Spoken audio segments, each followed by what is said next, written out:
institusi-institusi besar, baik institusi agama, nggak ada yang meninggalkan Majapahit, nggak ada. Islam misalnya, apakah Islam ketika datang meninggalkan Majapahit? Enggak. Sholat aja masih disebut sembahyang kok. Itu Majapahit itu sembahyang itu. Musola Langgar, Majapahit itu musola Langgar. Bahkan saya ini sebutannya masih sebutan Majapahit saya ini. Sebutannya kiai. Mestinya kalau asli ini ulama, syaikhun, tilmidun, muridun, masih santri. Lu santri ini sih basa Majapahit. Walaupun di sana makan kurma, kami juga tetap makan nasi, dodol lodeh, sayur asem. Iku sih Majapahit kabeh. Bentuk langgar, isi limasan, isi joglo, isi Majapahit. Jadi sebenarnya nggak ada yang berubah. Cuman memang Majapahit ini punya kemampuan besar untuk mempertemukan beberapa titik peradaban. Memang canggih Majapahit ini.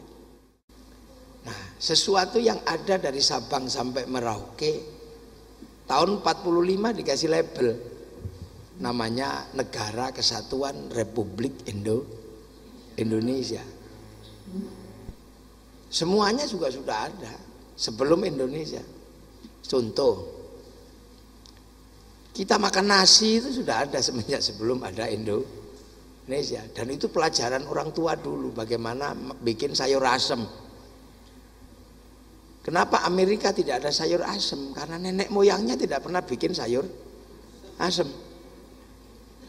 Yang namanya rujak cingur itu sudah ada semenjak sebelum ada Indonesia.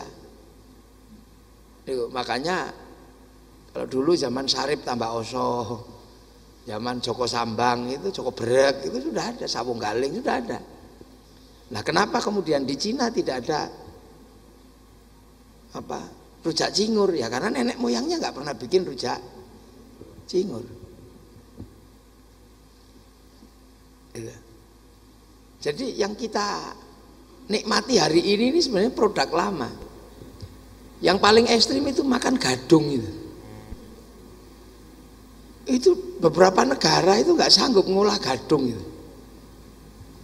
Di Thailand itu baru-baru ini ngolah gadung. Itu kan prosesnya ribetnya luar biasa. Mulai dari dikasih abu, dikasih air. Itu teknologi kuliner yang luar biasa, karena itu beracun, memabukkan, bisa dihilangkan racunnya. Itu nenek moyang kita yang melakukan. Waktu trial and error pasti juga banyak yang mendem itu. Nah, kita sekarang sudah tinggal itu juga ada semenjak sebelum. Bahasa Jawa yang kita pakai, loh kono ya apa sih itu? Itu juga sudah ada semenjak sebelum ada Indonesia. Oh telek kon, itu ya sudah. Artinya hampir semua yang sekarang ada ini adalah hanya diwadahi aja, hanya di Republik. Artinya tidak ada sesuatu yang kemudian didekonstruksi gitu, tidak ada. Paling dikit-dikit modifikasi seiring perkembangan zaman dari aku tresno marang sliramu, saiki dadi I love you gitu aja. Intinya sama. Lah kok takok ae terus saiki dadi OTW, aja takok wae. Misalnya itu adalah bahasa-bahasa. Nah, orang-orang itu ketika berada dalam lipatan sejarah dan harus menapak ke sejarah berikutnya, itu butuh kecerdasan yang luar biasa. Kalau enggak, itu konslet. Kalau enggak pasti patah. Nah, beberapa pekerjaan yang menabrak peradaban itu pasti patah. Contoh misalnya yang paling nyata di depan mata itu Partai Komunis Indonesia misalnya. Itu kalau secara teori mestinya menang di Indonesia. Karena apa? Tanah untuk petani, pabrik untuk buruh. Mestinya petani senang dengan PKI karena akan dapat tanah dari tuan-tuan tanah itu yang masuk dalam 7 setan desa. Mestinya menang. Tapi begitu PKI ini mengganggu agama, petani yang diperjuangkan, buruh yang malah ganti nabrak PKI. Itu karena tidak mengerti sejarah bahwa di balik pertanian, di balik perburuan itu ada landasan agama, maka dia gagal. Begitu juga gerakan DITII, gitu. Dia lupa bahwa nilai-nilai Indonesia dalam beragama itu tidak simbolik, tapi spiritual. Begitu dibawa ke formalitas agama dalam negara, ya mereka bahkan gagal. Bahkan kelompok-kelompok agama besar juga menolak, seperti Nahdlatul Ulama. Nah, ini contoh-contoh kegagalan di Indonesia. Kenapa? Karena tidak punya kecerdasan untuk geser bandul peradaban. Gitu loh. Di beberapa negara butuh kecerdasan, karena kalau enggak pasti patah. Dan itu hanya menjadi sampah-sampah berikutnya. Akhirnya kita lihat di beberapa negara. Satu contoh misalnya Amerika. Amerika itu negara urban. Negara urban. Ada urban dari Afrika, ada urban dari Eropa. Ini yang kadang sampean bangga-banggakan trendsetter dunia. Itu oplosan yang luar biasa. Urban dari Eropa adalah urban karena tidak mendapatkan tempat dari aristokrat Eropa. Yang waktu itu sistem spiritualnya adalah Katolik misalnya. Yang dari Afrika ini karena kemiskinan, sehingga ada manusia yang dikapalkan ke Amerika dalam kisah Amistad. Nah, peribadatan kepada Tuhannya beda yang dari Eropa dan dari Afrika. Kalau disuruh ke gereja seminggu sekali juga nggak mau, karena capek kan kerja. Loh, itu harus ada titik temunya. Titik temunya adalah mempertemukan tradisi agama dan masyarakat yang berbeda. Sehingga kemudian ada seorang pastor yang mungkin selebor itu ya, kalau dalam bahasa anak sekarang itu. Mempertemukan dua ini, nulis sebuah diktat. Namanya Gustavo Gutierrez ini, nulis diktat. Teologia, the liberation, yang akhirnya dikenal dengan teologi pembebasan. Jadilah kemudian kekuatan baru dengan poros Anglo-Saxon. Ini anak-anak milenial, sehingga jadilah Amerika. Makanya ketika Hollywood mempertemukan anak-anak Amerika dalam bahasa milenial, itu tidak pernah melepaskan dari problem Indian dan problem urban. Sampai bagaimana kemudian orang urban ini benar-benar menjadi pemilik sah Amerika yang tadinya adalah milik orang Indian. Itu terus dikerjakan. Lahirlah kemudian film-film yang kita kenal dengan film koboi. Itu sampai bisa bayangkan betapa nggak capek-capeknya Amerika untuk melakukan pekerjaan peradaban biar nggak patah. Mulai dari Wild West gitu ya, sampai The Last of the Mohican. Ya, jadi mulai dari Wild West sampai The Last of the Mohican, terus tapi bendera Amerika nggak pernah hilang. Sehingga sistem peradabannya jalan, sistem pembiayaan transnasionalnya jalan, karena pembauran ini tidak menghasilkan sebuah sektarianisme yang kebablasan. Akhirnya beberapa pemilik uang merelakan uangnya untuk dipakai Amerika untuk melakukan produksi hajat hidup orang banyak. Konsorsium uang itu dikenal dengan Bank Devisa New York. Bank Devisa New York. Akhirnya dia menjadi trendsetter dunia. Sampai-sampai anak saya membayangkan yang paling baik dunia itu Amerika. Dan itu dunia jalan. Sehingga kita kemudian orang Indonesia kalau dengan Amerika minder. Teori ekonomi kalau tidak pakai Adam Smith merasa ini gagal. Rumusan ekonomi kalau tidak mengikuti World Bank sama IMF ini nggak up to date. Sehingga misalnya tahun 99 ketika rumusan ekonominya IMF diterapkan di Indonesia, Indonesia mau tidak mau karena dalam teori ekonomi internasional kita sudah gagal karena krisis moneter. Akhirnya kemudian Pak Harto mensepakati apa? Kesepakatan dengan IMF, karena tahun 2001 kalau tidak disepakati bangsa ini akan miskin berkepanjangan. Tapi sampai sekarang krisis juga belum selesai. Tapi bangsa Indonesia fine-fine aja, hidup-hidup saja, nggak ada masalah.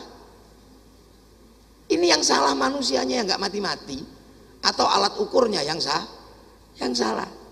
Nah, itu sampai segitunya. Bahkan budaya Amerika yang sudah ditinggalkan itu tetap menjadi indah bagi anak Indonesia. Apa? Rambut mohak gitu. Itu kan rambut yang sudah ditinggalkan sama anak-anak Amerika. Ngapain pakai rambut gini? Wong nggak bisa dipakai helm. Tapi di sini masih tren. Loh, betapa imajinasi tentang bangsa besar itu bahkan sampai ke titik anak-anak yang kadang di luar perbincangan, anak-anak informal. Loh, itu kenapa? Karena mereka bangun itu semua. Dia bangun semua itu. Bahkan ketika Amerika ngeramal bahwa nanti akan ada budaya tanding, akan ada clash of civilization, perang peradaban, mereka bikin kesimpulan perangnya nanti Cina sama Amerika.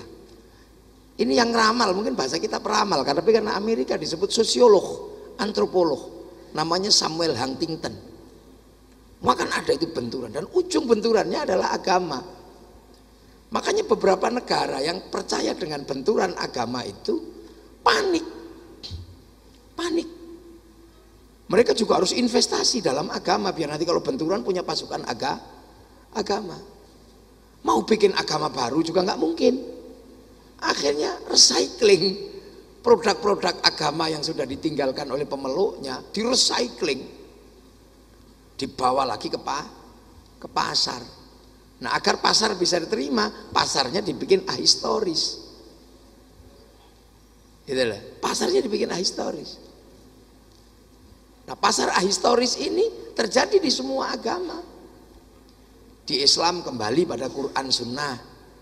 Di dalam tradisi Nasrani kembali kepada perjanjian lama. Sehingga nggak ngerti di antara Quran, di antara Injil dan Taurat sampai hari ini ada peradaban yang sedang berjalan dan sudah dilewati oleh umat agamanya masing-masing. Tapi bagi anak-anak yang ahistoris ini dianggap sebagai produk baru. Nah, menghilangkan sejarah di antara kitab turun sampai peradaban hari ini kan sama dengan memasukkan produk ilegal dalam teori black market, dalam teori pasar gelap. Jadi produk bisa masuk, pasar gelap itu bisa masuk kalau orang ini ahistoris. Cuman ini repotnya black market religion, pasar gelap agama. Maka muncul aneh-aneh di semua agama. Nah, itu berawal dari mana? Karena Amerika bisa menjadi sebuah trendsetter. Gitu. Trendsetter. Sehingga dia selalu dibenarkan mau perang, mau apa. Bangsa yang lain grogi. Cuman ketika terakhir provokasi Ukraina, Rusianya udah nggak takut sama Amerika. Karena apa? Tahu duit konsorsium dari Amerika ini sudah geser ke negara yang sudah tidak ngomong agama. Karena konsorsium ini paling takut dengan agama. Karena pemilik konsorsiumnya adalah Rothschild Rockefeller, itu penganut agama Yahudi. Dia paling takut karena agama itu musuh Yahudi. Yahudi itu seperti setan, kayak orang kejeduk itu, kepalanya sendiri setan gitu. Tangan setan gitu, nah seperti orang ini. Jadi sudah dianggap sebagai momok dunia. Nah, dia cari bangsa. Makanya sampean jangan heran ketika duit itu digeser dari Bank Devisa New York ke HSBC, peningkatan ekonomi di Cina luar biasa dan duplikasi teknologinya jalan. 8 triliun dolar tahun 2007. Terpaksa Amerika mengeluarkan obligasi. Itu anak ekonomi harus tahu itu. Terpaksa mengeluarkan obligasi. Salah satu imbasnya adalah Lehman Brothers ambruk. Nah, teknologi dan uang digeser ke Cina. Nah, Cina udah aman bagi kelompok-kelompok ini karena udah nggak ngomong agama. Sejarah agama Cina udah dilewati dengan apa ya, landing yang cukup indah.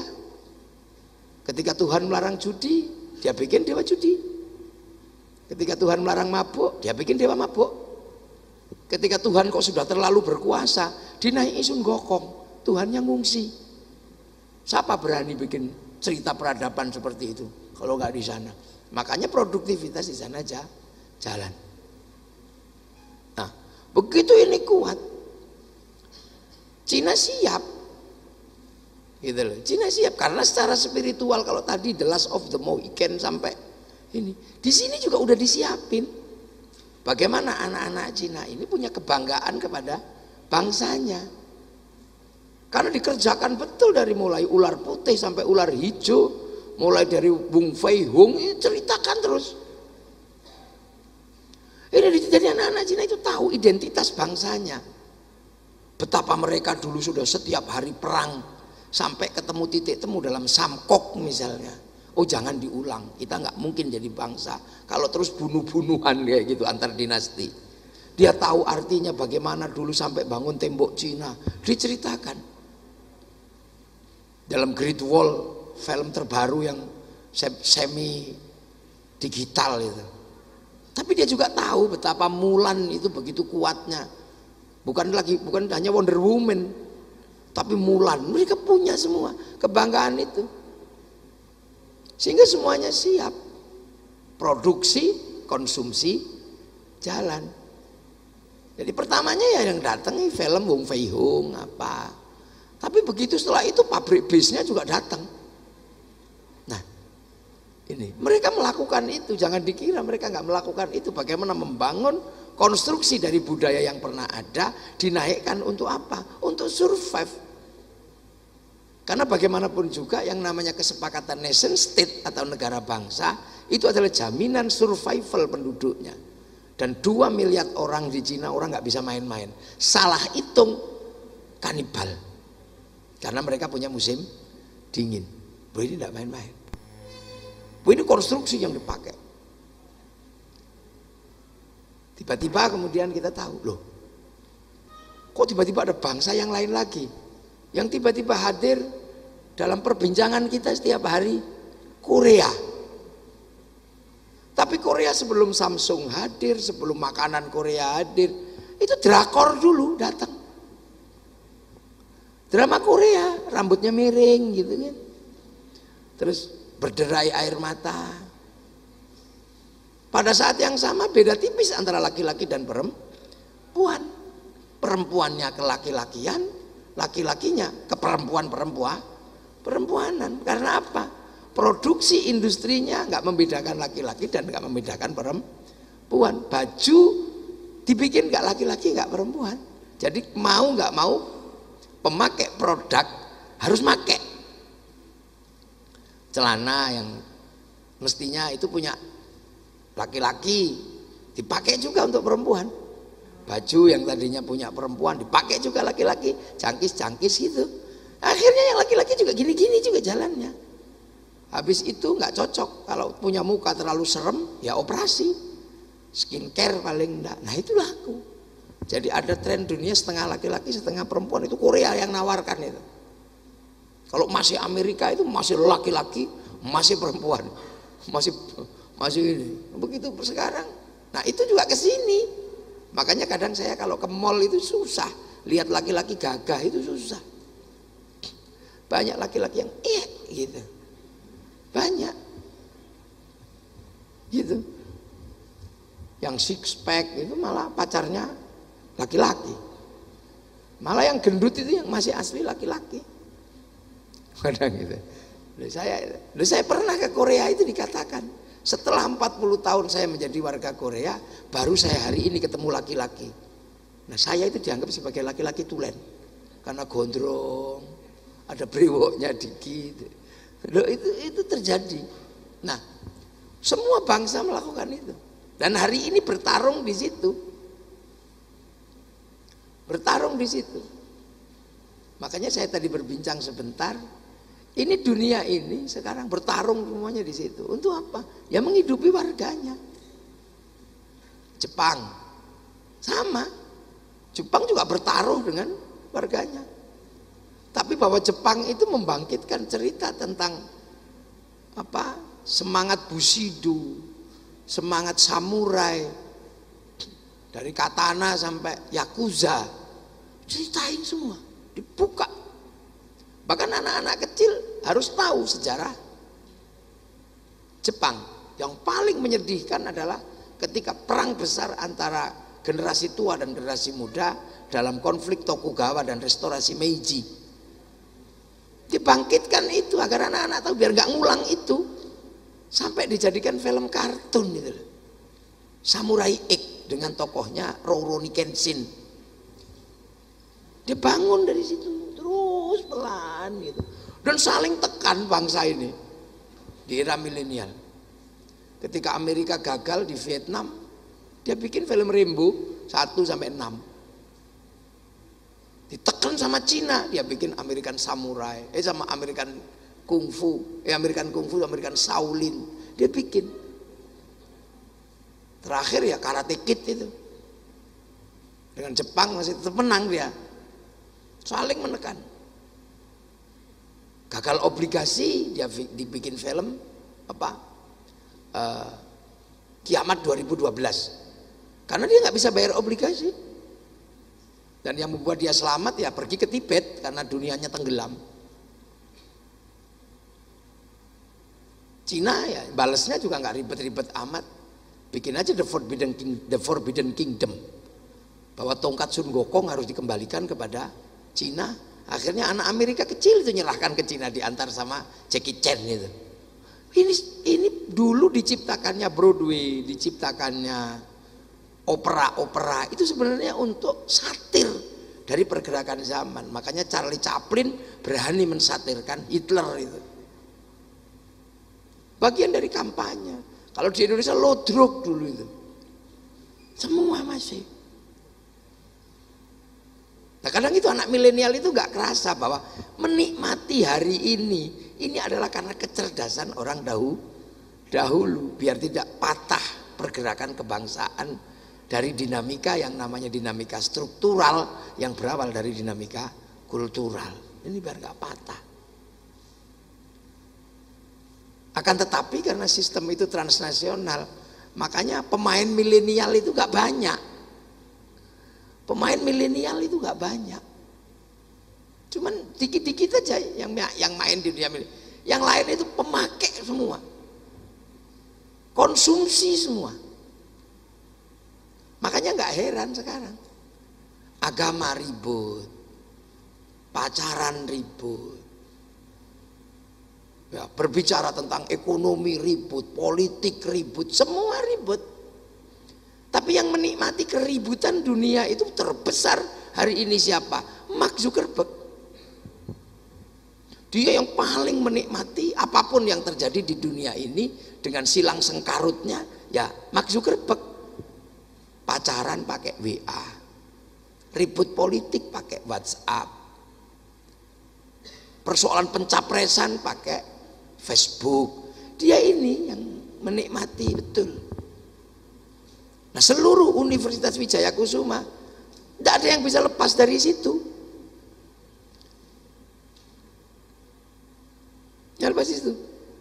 Tapi kok negara besar berani? Kayak Cina waktu itu misalnya Cina, Jepang, Korea berani. Begitu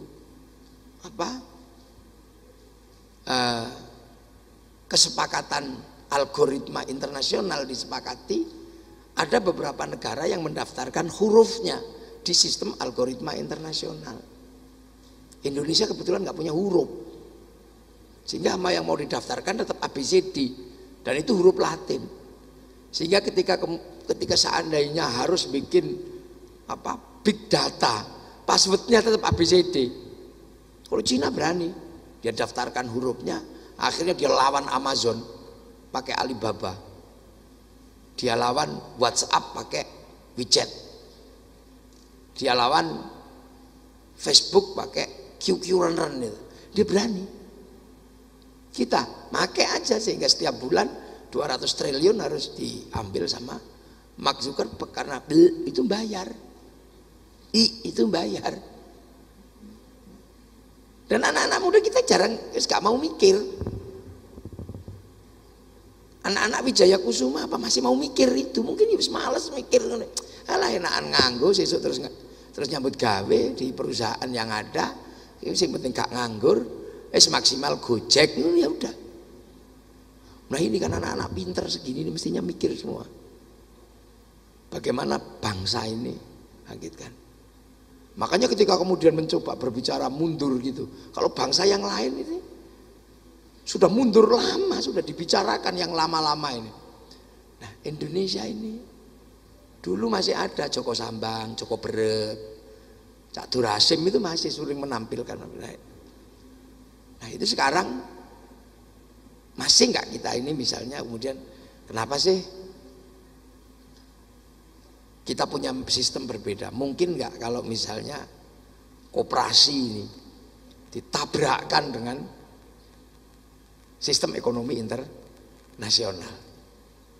Mungkinkah bahwa berdikari yang digagas oleh Bung Karno dengan Marhainism misalnya ditabrakkan dengan developmentalism ala Amerika? Mungkin nggak? Mungkin nggak bahwa komunikasi verbal Indonesia ini bisa dipakai untuk nabrak sistem komunikasi transnasional? Ini udah nggak ada yang mikir. Sehingga sayur asam kita dihajar sama tom yam wis ora ono sing mikir. Gitu. Lemak di mana-mana itu jelek katanya. Tapi tiba-tiba kita mengagung-agungkan wagyu mengalahkan sapi lokal. Lu semenjak kapan lemak itu menjadi lebih bergizi daripada sapi kerja? Udah gak ada yang mikir sudah. Malaysia mikir masa depan bangsanya yang rentan karena konflik ras, akhirnya mikir serahkan kembali pada si Upin dan si Ipin. Dikenalkan dengan anak-anak India namanya Jarjit, kenalkan anak-anak Cina namanya Mei Mei, kenalkan anak-anak Indonesia namanya Susanti, menghajar yang namanya spaghetti kepada ayam goreng. Sehingga perusahaan-perusahaan makanan di Malaysia kalang kabut karena tiba-tiba anak-anak kecil kembali ke ayam goreng. Dan McD bukan jawabannya, tapi ayam goreng Malaysia, bukan McD, bukan Kentucky. Karena ayam goreng dunia dikuasai oleh Kentucky, dikuasai oleh McD, dikuasai itu. Nah, itu mungkin nggak gitu? Bahwa rujak cingur itu dihadapkan kepada apa misalnya sabu apa sushi gitu, mungkin nggak? Salad banyak diajar, nggak ada yang mikir, nggak ada yang berani kita itu. Orang bahula itu loh masih berani, tapi konsisten. Itu Prancis.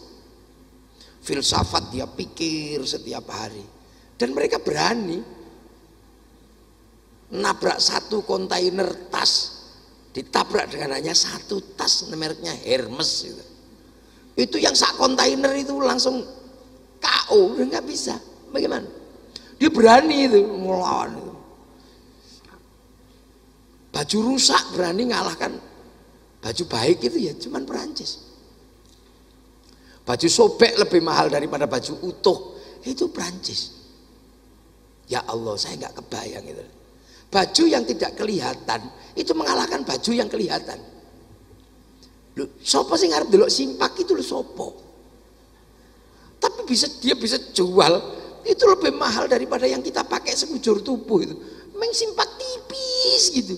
Saya kaget waktu saya ke Prancis itu. Ya Allah, kok iso itu? Ile nyeritakno piye? Wong yo ora ketok, wong juga di dalam. Mosok BH itu larang. Itu banyak Prancis yang bisa. Satu botol minyak wangi segini bisa mengalahkan satu dream produksi Amerika. Ini era Prancis ra ono gitu. Makanya dia survive. Dan dia bisa ganjel Inggris. Sehingga sampai Inggris gagal Brexit itu ini. Nek wong ekonomi kan mesti ngerti itu. Loh, itu semua berangkat dari mana? Dari identitas kebangsaan. Nah kalau itu nggak sampean pikir, ya Wijaya Kusuma ini hanya merolling pekerja. Seumur hidupnya Wijaya Kusuma hanya tambal sulam, menyiapkan tenaga kerja yang usang diganti dengan tenaga kerja yang baru, sistemnya sama, botaknya juga sama. Lihat ya, ini begitu keluar, yang dipikir ya mau bekerja di perusahaan-perusahaan sistemik udah.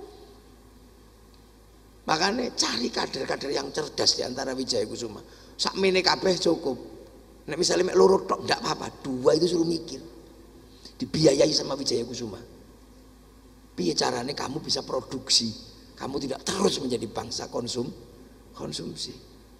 Dan bangsa produsen itu pasti berawal dari mana? Dari kebanggaan pada bangsa dan negaranya. Karena produksi dan konsumsi itu berbanding lurus. Tanpa kecintaan pada bangsa dan negaranya, ada produksi tanpa konsumsi. Makanya di Indonesia males-males produksi apa ora payu. Nah, coba. Semua konsumsi terbesar Samsung itu di Korea, bukan di Indonesia. Produksi terbesar konsumsinya iPhone di Amerika. Cuman Cina yang bisa mengalahkan. Duplikasi iPhone. Yang di sana 35 juta sampai ke Indonesia, di Cina sama. Fungsionalnya sama, cuman 2 juta. Daya tahannya setahun, sana 2 tahun. Ngadepin yang 35 melawan 2 kali 1 juta, cuman 2 juta. Selisihnya masih ada 33 juta. Tanpa lifestyle pastinya. Nah, harap perlu gaya kan gitu. Neng kene iki urung iso produksi, gayane wis akeh. Biaya hidupnya murah, biaya kelakuannya sing larang. Bangsa produsen paling seneng dengan bangsa Indonesia. Karena setiap sesuatu yang sifatnya fungsional bisa berubah menjadi lifestyle, bisa menjadi kelangenan. Lho motor ini. Motor kan fungsional, lho ngeterno ibuke ning pasar. Begitu di Indonesia jadi kelangenan. Ono aksesorisnya, ono klubnya. Wah itu nyeneng, itu bangsa produsen paling seneng. Barang bodol aja masih bisa dijual. Kelangenan Honda 70. Wah nanti tongkrong malam minggu. Dek ada ini. Mana yang paling orisinil? Udah itu orisinil. Sampai tutup pentil. Itu bab orisinil. Ya Allah. RE King itu sampai cari rantai yang orisinil. Cari opo orisinil. Itu jadi pasar tersendiri. Dan itu memang menyenangkan bangsa produsen. Ya ini. Maka Wijaya Kusuma ini kalau berbicara tentang konstruksinya Mojopahit, tanggung jawabnya gede. Karena beberapa institusi besar, baik institusi agama, nggak ada yang meninggalkan Majapahit, nggak ada. Islam misalnya. Apakah Islam ketika datang meninggalkan Majapahit? Enggak. Sholat aja masih disebut sembahyang kok. Itu Mojopahit itu sembahyang itu. Musola Langgar, Mojopahit itu musola Langgar. Bahkan saya ini sebutannya masih sebutan Mojopahit saya ini. Sebutannya kiai. Mestinya kalau asli ini ulama, syaikhun. Enggak kiai. Sementara kiai itu masih berbagi dengan kebo Kiai Slamet, tombak Kiai Pleret. Jadi biasa aja. Iki saya Mojopahit saya ini. Jadi kalau penjenengan pengen ngerti, iki saya Mojopahit. Tilmidon, muridon masih santri. Lu santri iki saya basa Mojopahit. Walaupun di sana makan kurma, kami juga tetap makan nasi, dodol lodeh, sayur asem. Iku saya Mojopahit kabeh. Bentuk langgar, isik limasan, isik joglo, isik Mojopahit. Jadi sebenarnya nggak ada yang berubah. Cuman memang Majapahit ini punya kemampuan besar untuk mempertemukan beberapa titik peradaban. Memang canggih Majapahit ini. Canggih. Bahkan hanya di Indonesia bisa terjadi, dan itu di zaman Majapahit. Apa? Siwa Buddha. Siwa kok iso rukun karo Buddha itu terus piye ceritanya itu? Itu hanya di Indonesia. Siwa Buddha. Terus Bhinneka Tunggal Ika, itu Majapahit semua. Pancasila, Majapahit. Bahkan konstruksi besar masih Majapahit. Nggak ada yang dirubah. Kurban, ya kalau Islam ya tetap sapi, kambing, bukan unta. Nggak terus maksa, kalau Nabi kurban unta, enggak. Bahkan beresiko kalau tetap kurban unta, ditangkap polisi karena nyuri untanya kebun binatang. Majapahit. Baju ini misalnya dulu dari Arab ini. Baju kayak begini Arab, jubah. Nah oleh orang-orang dulu disebut baju syar'i. Nah baju syar'i itu gak bisa dipakai nanam padi. Karena tanam padi kan mundur. Kalau jubahnya di depan keseret itu nanduri kain. Akhirnya dipotong. Lah potongan baju syar'i itulah yang namanya syar'un. Nah dulu tidak mengenal alif ba ta, kenalnya hono coroko. Gak punya huruf ain, punyanya mogo bodo ngo, maka sarun jadi sarung. Wong Robil alamin robil amin. Sarun sarung, saruan tadi sarungan. Ini gitu. Nggak ada. Kiai pidato ya tetap basa Jawa. Ya basane Majapahit. Ana selamatan ya tumpeng. Iku ya gene wong Majapahit. Ingkung pitik ya ngene wong Majapahit. Nek ngene wong Arab ingkung unta. Makanya kalau ada mau ingkung ayam haram lho iki piye to? Wong pancen kene duwene pitik. Tur pitik itu murah. Nek wedhus larang. Lah di sana ayam lebih murah, lebih mahal daripada kambing. Makanya ingkungnya wedhus dan baru ketahuan nampane wedhe ngono iku unta. Niki tetep kayak kambing. Ngitung bayi lahir ya tetep pon wage kliwon. Jadi nggak ada sesuatu yang berubah bahkan di tingkatan agama. Cuman beberapa orang mulai nggak pede gitu aja kan sekarang. Tadi yang nggak pede itu biasanya orang modern, nggak pede kalau nggak Eropa, nggak pede. Dua ayam gede didik, ayam Bangkok. Ya, sing asli sini tinggal gula Jawa baru asli. Nah, ini kan mulai ditanamkan di anak-anak ini kan anak-anak yang nanti cerdas. Nah orang yang mikir begini, dia pasti jadi orang, karena yang nggak banyak. Makanya pemikir, orang pinter, produsen itu nggak banyak orang, karena ini orang-orang yang tidak mau nyaman, keluar dari zona nyaman. Pekerja kenapa banyak? Karena orang memang berada di zona nyaman itu lebih banyak. Dari segini nih yang mikir, ini nggak banyak nanti. Nah itulah orang-orang yang mikir itulah nanti yang akan jadi pemimpin, yang akan jadi apa. Selebihnya ya jadi ini lebah pekerja. Semut pekerja gitu loh ya ini. Nah, makanya mulai mikir. Cuman kan anak-anak sini nggak ada yang anak-anaknya orang kaya kan kalau sekolah di Wijaya Kusuma ini kan bukan menengah ke bawah, ini menengah ke atas semua. Semua berada di zona nyaman. Gitu. Makanya terus yang mikir ngono ya ora pate oke. Tadi begitu lulus ngono ya wis sing penting wis melu umum. Ada yang mikir. Makanya pemimpin itu nggak banyak karena orang yang mau bersusah-susah, bersulit-sulit mikir jam 1 malam masih melek, udah laptop atau apa, untuk mikirin apa sih ini. Nah itu nggak banyak. Makanya ketika kita melihat alih fungsi teknologi transportasi yang muncul ya Gojek ya satu orang aja nggak banyak. GoFood, Gokar ya nggak banyak. Nah konstruksi Majapahit. Makanya ketika Islam misalnya datang, dia nggak merubah apapun, hanya merubah sesuatu yang paling inti, yaitu kepercayaan kepada Tuhan itu aja. Sholatnya masih sembahyang kok. Orang Kristen juga sama, masih ke gereja sembahyang. Yang Hindu Buddha ya masih sembahyang. Jadi sembahyang itu bahasa bersama. Makanya Honda juga menjadi bahasa bersama, itu pelajaran dari situ. Datang ke sini pertama kok Honda, mau RE King ya disebut Honda. Yang datang pertama Aqua, mau Ake ya tetap Aqua, tuku Aqua, metune Ake. Tuku Aqua, metune Milagros, ya tadi itu sama. Metune Ades. Seluruh produk pompa air tetap aja Sanyo. Walaupun mereknya Shimizu, walaupun nasional. Sanyomu apa? Shimizu. Alhamdulillah. Jadi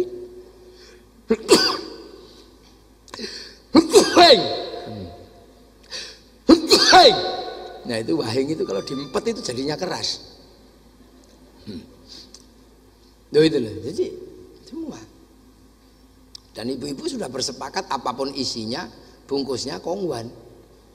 Jadi makanya Lebaran nggak usah heran kalau bungkusnya kongguan, dalamnya pasti beda itu. Ada rengginang, ada wajik, kucur. Nah ini kecerdasan ini penting, jadi tidak menghilangkan itu. Makanya saat Majapahit ini sudah settle, apakah kemudian para ulama datang bercerita tentang nirwana atau surga dengan air yang mengalir? Ya enggak, mau di sini itu air mengalir di mana-mana. Makanya enggak ada cerita pengislaman misalnya kok terus cerita tentang surga banyak buah-buahan.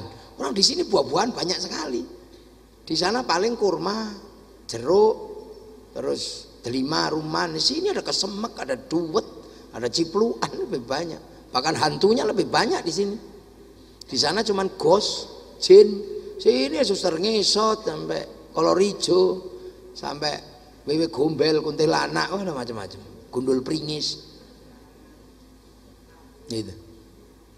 Dan sudah matang. Punya universitas besar namanya Nalanda. Punya kitab besar namanya Negara Kertagama dalam Politik, punya kitab sosial Suta Soma, udah komplit. Jadi kita merasakan menjadi bangsa yang indah seperti ini tanpa konflik, tanpa apa, itu warisan Majapahit. Karena Bhinneka Tunggal Ika itu saling menjaga, yang Hindu jaga Buddha, yang Buddha jaga Hindu. Karena pengalaman perang yang paling pahit itu perang agama, dan itu antar saudara. Tahun 750-an sampai 800, ketika wangsa Hindu ada yang berubah menjadi wangsa Buddha, wangsa Sanjaya geser ke wangsa Sailendra, saling tikam di Jawa Tengah sana, saling tikam, paling bunuh, karena ada yang pindah ke agama Hindu, pindah ke agama Buddha, namanya Garung. Garung ini yang kemudian bergelar Smaratungga, yang wajar orang Hindu. Sampai orang Hindu wangsa Sanjaya lari, dipimpin Panukuh, anak kecil belajar ilmu arsitektur, pulang dikenal dengan nama Resi Gunadarma. Akhirnya Smaratungga ketika mau bikin candi nggak bisa karena nggak punya arsitek. Cari arsitek, ketemu si Panukuh atau Gunadarma. Maka lahirlah candi Buddha nuansanya Hindu, namanya Borobudur. Tiba-tiba anaknya Raja Buddha ini jatuh cinta sama orang Hindu yang tadi arsitek ini, namanya Pramodawardhani, jatuh cinta sama Panukuh atau Gunadarma, dinikahkan. Akhirnya kerajaan Buddha yang anti Hindu tiba-tiba anaknya menikah. Makanya saya pesan di mana-mana, kalau konflik pilpres jangan terlalu serius, nanti anakmu jatuh cinta, kamu yang pusing. Nikah akhirnya bergelar rakai pikatan itu. Terus kemudian yang Hindu dibikinkan Candi Prambanan di bawah pengawasan Resi Kumbayoni. Rukun Hindu Buddha semenjak itu nggak ribut. Merapi meletus geser ke barat, dipimpin oleh Balaputra, ini wangsa Buddha. Masuk ke Palembang diambil menantu, yang wangsa Isana geser ke timur, dipimpin Sindok, jadi cikal bakal Kadiri Toho. Setelah itu Singasari. Nah, Singasari ini diperluas kembali oleh Majapahit, yang penguasaannya sampai separuh Australia dan ke Madagaskar. Itu kekuasaan Majapahit, dia menjadi trendsetter dunia. Makanya akhirnya sampai Thailand itu bahasanya mirip ini, candinya mirip ini. Bukan sini mirip Thailand, tapi Thailand itu nyontoh sini dulu. Makanya di sana ada tom yam karena nyontoh sayur asem. Bukan sayur asem nyontoh tom yam. Jangan dibalik-balik. Sana dihajar sama Majapahit, ampun. Gajah Mada ini mampu menaklukkan sampai ke semenanjung Madagaskar, separuh Australia. Cuman Australia itu agak ditinggal karena nyebrangnya kejauhan. Waktu itu kapal kita masih belum sekuat sekarang ya. Tapi sudah mampu menakluk, karena di sana kan nggak ada manusianya, orang aborigin dalam-dalam gitu. Nah itu agamanya rukun di sini sudah. Makanya sampean jangan heran kalau ada banser Lebaran kok jaga gereja, nggak usah marah-marah. Itu warisan asli bangsa Indonesia sebenarnya. Ya rukun. Nah itu loh. Makanya ketika Islam misalnya ya sudah, ini udah jadi satu, udah rukun. Dan Majapahit runtuh, itu bukan karena diserang oleh orang-orang lain, bukan. Majapahit runtuh itu karena memang pewarisnya bermasalah. Karena apa? Tidak ada penunjukan langsung. Itu tradisi kerajaan Hindu itu. Karena apa? Karena Hindu itu kalau orang habis berkuasa itu mengalami 3 dharma. Dharma pertama namanya Upanishad. Upanishad itu menghilangkan jati diri. Jadi dadi raja terus minggat sudah, ini ben diurus sing urip. Karena harus menghilangkan jati diri berupa tadi bakul dawet misalnya. Setelah itu kabumian menjalankan dharma seperti dharmanya orang bumi. Bumi itu tambah tidak tambah subur. Baru upawasa. Upawasa itu sudah berdiam diri, nggak makan, nggak minum, sudah nggak menyentuh perempuan untuk persiapan moksa, kembali secara material kepada Tuhan untuk menghilangkan jejak material di dunia. Makanya ketika Islam datang kok ngajari nggak makan, nggak minum, nggak menyentuh perempuan, Syahrusiam, kok mirip upawasa, maka orang Jawa menyebutnya bulan puasa sebenarnya di situ. Nah itu makanya terus beberapa kerajaan Indonesia tiba-tiba runtuh karena apa? Rojone lungo gitu aja, persiapan moksa itu. Nah itu tidak menunjuk ahli waris. Ahli waris itu kono rapato dewi. Itu beda dengan khalifah, beda dengan apa? Penunjuk ini enggak. Anaknya ya terserah lah. Makanya ketika Islam itu muncul, Raden Fatah sebagai keturunan Brawijaya langsung boleh mengangkat dirinya karena jelas-jelas ini. Walaupun tanpa penunjukan karena tidak terbiasa ada penunjukan. Karena kalau masih nunjuk berarti masih ingat dunia dan itu moksone gagal. Padahal paling takut kalau mokso gagal dari jenglot itu kan paling takut. Jenglot itu kan produk gagal mokso.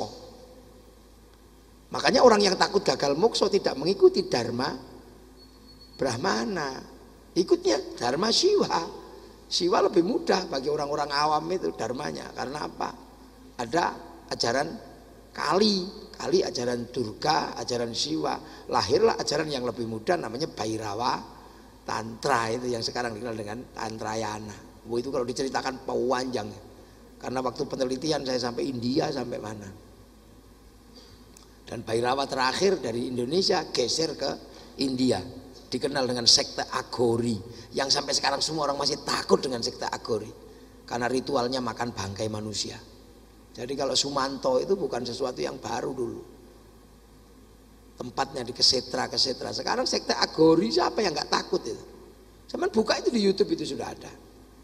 Sekte yang serem tengkorak ditumpuk itu. Dan itu diakui sebagai sebuah sekte. Bagi kasta-kasta rendah yang nggak bisa melakukan upacara pembakaran, mayatnya diambil oleh orang-orang Agori boleh. Yang di tepi-tepi sungai Gangga itu misalnya kok gak sempat bakar karena belum punya ubo rampe, diambil oleh orang Agori untuk dimakan boleh. Seperti orang Tibet, dharmanya dagingnya diserahkan sama burung bangkai, sama aja. Ya jangan melihat itu serem atau apa, wong itu bagian dari agama yang nggak ada ininya. Nah, sekte Agori itu sekte yang serem sampai sekarang pemerintah aja nggak berani itu. Karena kalau sudah ritual, sudah proses ininya, udah nggak ada yang pakai baju. Itu dulu di sini itu sebenarnya. Makanya oleh orang sana juga dianggap sesat oleh orang ini karena itu sekte yang memang ekstrim. Gigine nyok walane mangan menungso enak, cewel wis kaya awake dhewe mangan ingkung pitik. Itu mamsa namanya. Molimo. Nah, ini yang ekstrim. Loh itu di sini dulu dan itu punya ilmu namanya membunuh tanpa terlihat namanya santet itu. Mencintai tanpa terlihat namanya pelet. Mengambil tanpa terlihat namanya ngepet itu. Panjang itu kalau saya diskusi tentang Majapahit terbatas tak cerita itu enggak apa-apa. Tapi karena ini mahasiswa kejauhan kalau mundurnya sampai ke situ. Nah, kerukunan Islam ini akhirnya Islam ya sudah ya rukun tetap seperti biasa yang ada biar kemudian kita tetap bisa menjalankan kehidupan berbeda-beda tapi ayo hidup saling bertanggung jawab. Nah, itulah makanya Indonesia tidak menggunakan konsep muslim kafir. Kalau orang Eropa muslim kafir ya habis di sana, nggak ada yang jalan. Di sini kembali ke konsepnya Rasul, kullukum ra'in wa kullukum mas'ulun an ra'iyati. Kalian semua adalah para pemimpin yang harus hidup saling bertanggung jawab. Nah, makanya konsep yang dipakai konsepnya ra'iyah. Itulah yang menyebabkan orang Indonesia disebut rakyat. Ra'iyah atau rakyat itu konsepnya Nabi.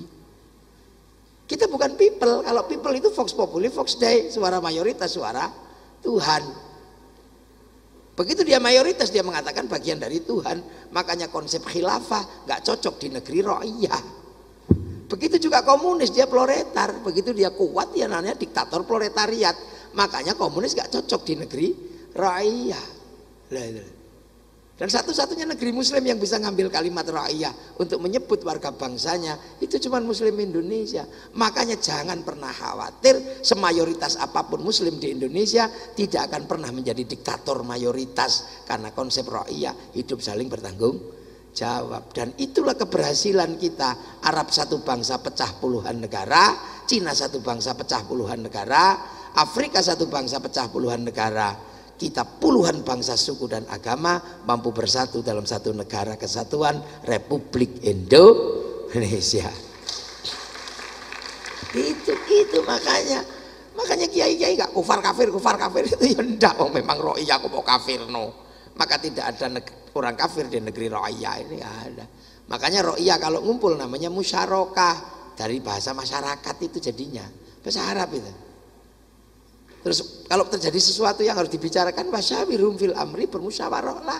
Lahir konsep musyawarah. Karena dulu yang menata itu para wali, maka daerahnya disebut wilayah. Kenapa wali? Untuk ngimbangi Brahmana. Karena dalam tradisi Hindu yang ngomong agama itu Brahmana. Sudra nggak boleh ngomong, dan petani itu sudra, pedagang itu sudra. Sekaya apapun pedagang dia sudra, nggak boleh ngomong agama. Yang bisa ngimbangi Brahmana ya wali itu. Makanya Indonesia disebarkan oleh para wali, teritorinya disebut wilayah.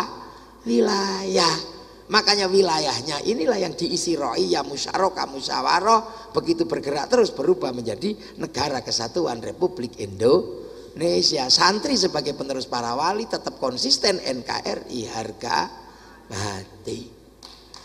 Tidak mungkin, khianat tidak mungkin. Loh, makanya perbedaan-perbedaan itu harus diselesaikan. Makanya agama harus menjadi alat pemersatu, dan itu konsisten kalau santri. Ra'iyah semuanya ngumpul karena santri. Jangan tercerai-berai, karena bangsa ini rentan sekali kalau misalnya nggak dirawat. Karena semuanya punya kekuatan untuk menunjukkan eksistensinya. Nah itulah maka kiai kalau doa ya nggak sendiri, dia ngajak temennya. Santrinya, kiainya doa, santrinya amin, amin, amin, amin, amin, amin. Kalau kecapean, amin, kiainya paham, walhamdulillahirabbil alamin. Tapi kemudian lingkarannya jadi gede, dibawa ke alun-alun, namanya istighosah kubro. Kalau sudah sampai situ seluruh ra'iyah terlibat. Yang jual bakso datang, yang jual balon datang, yang jual apem datang, yang jual gelaran, semuanya datang. Kerukunan terjaga, roda ekonomi berputar. Coba odong-odong laku, bensin laku, snack laku, lo kayak gini laku semua. Apalagi kalau bikin acara besar, tenda laku, sound system laku, semuanya laku. Betapa negara gak nyaman. Sektor informal ada. Setiap tahun berapa itu sektor informal yang digerakkan santri, mulai dari mulutan, serok mikrot, itu setiap tahun berapa triliun itu kalau dihitung. Satu kegiatan di kampung itu 50 juta itu habis. Nah mulutan itu antar RT, antar RW, semua bergerak. Coba ulung rejepan, nanti muharroman, semua laku. Ayam laku loh, ini kotak laku, lombok laku, apa aja yang nggak laku, bunga palsu laku semua. Sehingga Indonesia terjadi jalinan keamanan informal yang luar biasa. Orang mengatakan tanpa investasi, tanpa lapangan kerja. Iya, di Indonesia kalau tanpa investasi, tanpa lapangan kerja, hasilnya informal. Kenapa informal Indonesia tidak seribet informal di negara lain? Karena informal di Indonesia pilihannya cuma dua. Kalau tidak punya nyali, kaki lima. Kalau punya nyali, jugil pintu. Kenapa tidak terjadi jugil pintu? Karena ada kiai sing sabar, iki takdiri pangeran, yo ojo ngono lho. Terus dikei mangan mulutan, roda berputar, selawatan sendiri, tonggone dijak, terbangan sampai di alun-alun Surabaya, jual slayer laku, jual spanduk laku, sampai gagang pancing itu laku untuk gini-gini gendero. Serapan ekonominya berapa? Kalau yang datang Habib Syekh kain putih laku semua. Ya laku apa? Lu anak-anak ekonomi kan nggak ngelihat itu, malah kadang-kadang apa itu lu sampean yang mestinya bertanggung jawab menggerakkan sektor informal itu ekonomi ini, tapi malah diganti oleh kiai. Lah coba, lah ngono kiai ini malah buat orang desa, nggak revolusioner. Lu kiai ekonomi informal digerakkan habis-habisan. Jangan dikira kita ini ngomongin bangsa. Tapi anak-anak sekolah kadang itu kuno, loh jangan dikira daya tahannya orang kuno ini lebih kuat daripada orang modern.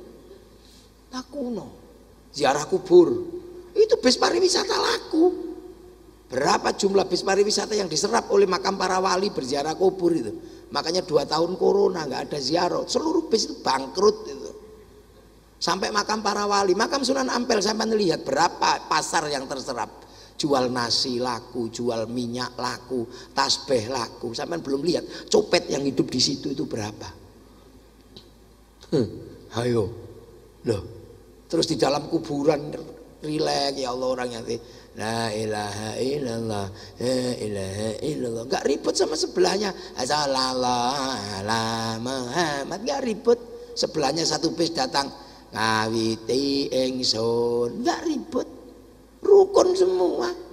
Tiba-tiba ada satu orang nggak ikut ngaji, cuman tengok dikira copet. Begitu dibuka ternyata apa? Bawa speaker, rombongan dari Wijaya Kusuma ditunggu di bis. Ya rukun. Loh, ini sektor informal yang gerak seperti ini, bayangin. Terus akhirnya orang Surabaya ziarah ke Jogja, ziarah ke Madura, ziarah ke Demak, ziarah ke Cirebon. Hasilnya apa? Kerinduan terhadap tanah-tanah di mana gurunya disemayamkan. Setiap tanah yang diziarahi akan melahirkan rasa cinta karena di situ ada gurunya disemayamkan. Kalau itu semua digerakkan dalam proses ziarah kubur, orang akan mencintai tanah-tanah di mana gurunya disemayamkan. Itu cikal bakal cinta pada tanah air. Nah. Makanya apa tumon teroris santri ndak ada. Seluruh teroris pasti tidak suka ziarah kubur. Lho ngono ku wong modern itu kuno. Lho piye selametmu iki krana wong ziarah kubur dul. Gila ngono. Jadi dunia itu pasti ada arus baliknya. Makanya kalau sudah berbicara arus balik hati-hati. Seluruh perusahaan ini bisa sekarang mengganti pekerjanya dengan mesin.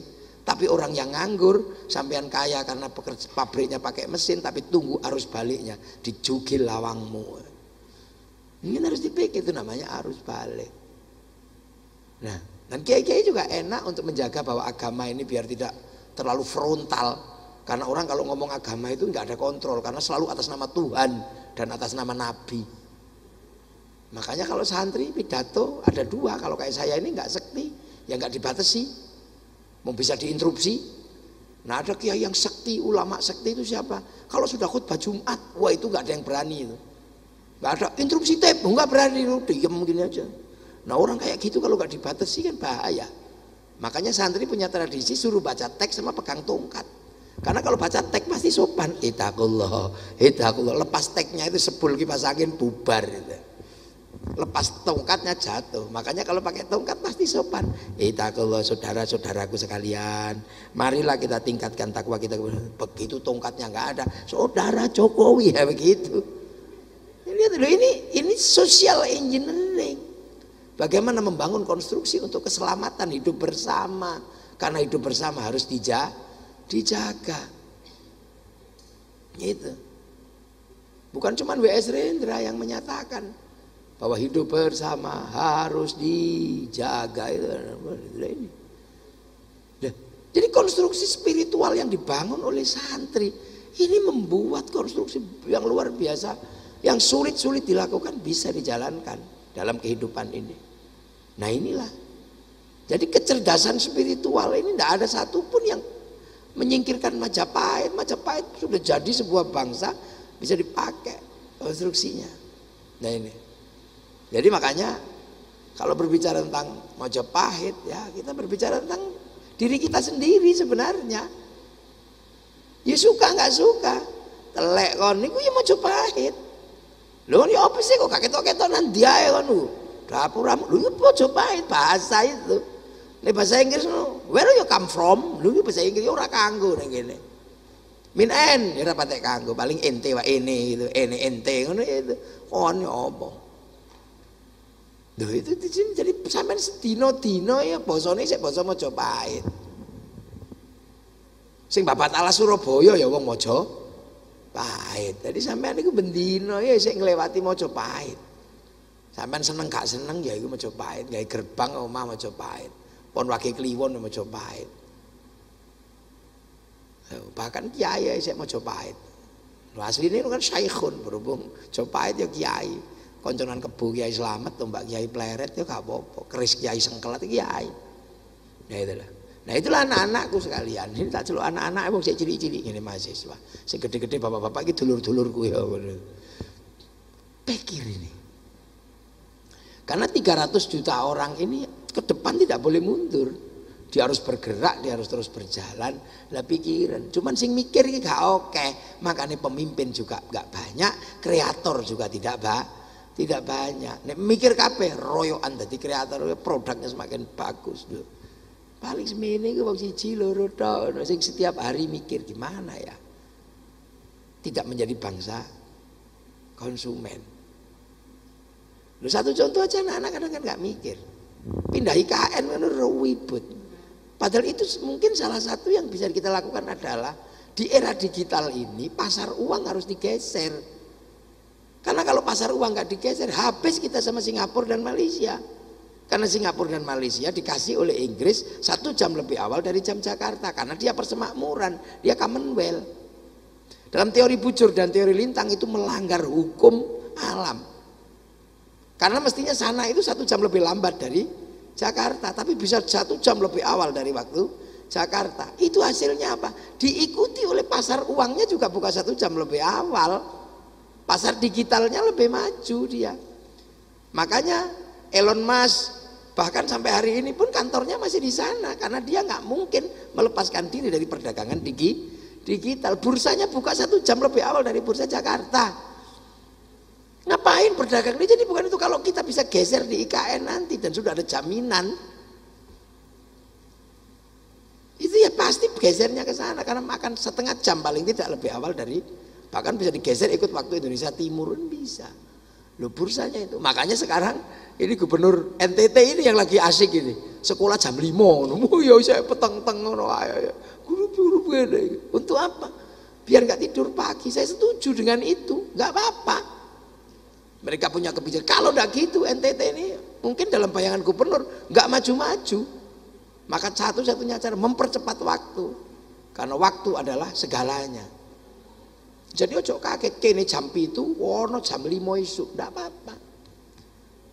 Saya setuju aja, apalagi irian itu kalau sekolah jam 4 pagi gitu lebih bagus.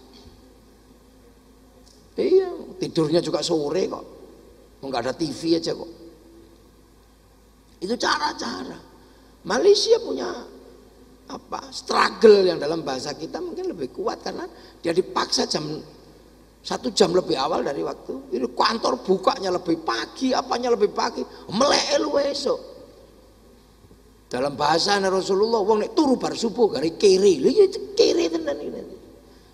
Loh, ngono yang kayak gitu. Mereka berani ngambil resiko. Wijaya Kusuma masuk habis subuh itu subuh ayo. Anaknya cerdas-cerdas. Selesainya kapan? Jam 12 semua sudah selesai sekolah. Habis itu anak-anak silakan bawa ke mall, bawa apa, ininya fresh. Turune kesuwen, sekolah sampai sore, malam udah lelah, udah ngantuk. Jadi nggak pernah punya watak fresh, tapi kalau dipaksa habis subuh kuliah, sudah ada pembelajaran. Jam 12 selesai. Habis itu bisa berproduksi habis subuh, habis zuhur ini. Bisa aja. Kalau seandainya saya rektor tak rubah itu. Masuk kuliah jam 4 pagi. Habis subuh. Tidak apa-apa. Masa orang ekonomi kalah sama ibu-ibu ngitung ekonominya jam 2 malam, pasar sayur sudah bergerak. Makanya sampean nggak pernah itu, cuman ngitung tok. Nggak pernah menjadi pelaku pasar, jarang yang menjadi pelaku pasar. Ikut forex ya mate. Ikut pasar saham mate. Ya itu, ikut pasar digital baru ini mate. Coba mulai aja. Wijaya Kusuma menggerakkan kuliah habis subuh langsung masuk. Santri lo ngaji bar subuh, habis subuh wis ngaji santri itu. Makanya kalau santri itu survival, jangan heran. Survive santri, taruh dimanapun hidup. Kalau anak Wijaya Kusuma kalau nggak pakai dasi merasa nggak hidup. Kalau nggak pakai hak tinggi merasa nggak hidup. Santri gembel-gembel hidup semua. Nah itu mulai santri bisa melakukan pembelajaran habis subuh, mosok kuliah jam 7 kayak melebu, jam 8:30 ini sudah nggak masuk akal orang modern. Itu sudah bagian dari sistem kebahulaan itu, tinggalin itu. Habis zuhur membantu orang tua apa dan gitu. Habis jadi jam 7 itu pacaran itu fresh. Jam 7 malam apel itu fresh. Jadi menikah itu sudah punya bayangan tentang bagaimana masa depannya. Terus jangan dihalang-halangi, menikah cepat nggak apa-apa. Biar punya anak. Nah kalau nggak ada yang mau menikah cepat nggak punya anak, ya Universitas Wijaya Kusuma dari mana mahasiswanya? Wong pada nggak mau punya anak. Sekolahan pasti sepi, wong nggak ada yang punya anak. Dosen mengharapkan sekolahannya laris, tapi istrinya nggak disuruh mana? Lihat dari mana? Itu hukum alamnya gitu kok. Wong muridnya itu manusia, manusia itu pasti lewat anakan. Semua sambat. Nah, ini kayak gini, masya Allah. Jadi bangsa ini sebenarnya bangsa yang juga cukup mandiri. Cuman kan tekanan dari bangsa lain ini harus dilawan. Karena apa? Anak-anak ini cepat atau lambat pasti bisa melakukan produksi. Dan produksi faktor yang paling utama adalah konsumsi. Dan konsumsi terbesar adalah konsumsi dalam negeri. Konsumsi dalam negeri berbanding lurus dengan rasa cinta dan pada bangsa dan negaranya. Kalau rasa cinta pada bangsa dan negaranya nggak dibangun dari hari ini, ada produksi tanpa konsumsi. Dan itu adalah kecelakaan produksi terbesar di dunia ya, konsumsi, produksi tanpa konsumsi. Nah itu makanya membicarakan kayak gini sering-sering. Ini luar biasa. Masih membicarakan kemojopahitan. Karena anak-anaknya sudah nggak sadar, masih Mojopahit sampean itu. Tapi gayanya kayak londo. Isik Mojopahit, mau isik ilatmu cobalah. Coba ilatmu itu ilat Mojopahit. Saya ini keliling dunia itu penggawean, udah pekerjaan saya. Di setiap tempat di luar negeri saya itu mesti saya merindukan pecel. Kalau nek wis nang Eropa pewing kok ngene pecel iki endi. Kadang ono ya salad. Salad itu lah pecel. Jepang itu apa sing koyo salad itu jenenge salad apa ngene ya pecel. Gado-gado, terancam berdua duwe. Dongeng-dongeng besar kita juga sama. Ya kan, sana punya Cinderella, kita juga punya bawang putih, bawang merah. Sana punya apa, Romeo Juliet, Kais Laila sampai Engtai, kita punya. Namanya ande-ande lumut. Punya semua kok. Jadi kadang kita ini punya tapi nggak mau pakai. Akhirnya jadi sampah. Oh isek duwe isek apik tapi nggak dipakai geletakno. Akhirnya jadi sampah. Sampah itu dimanapun nggak enak dilihatnya.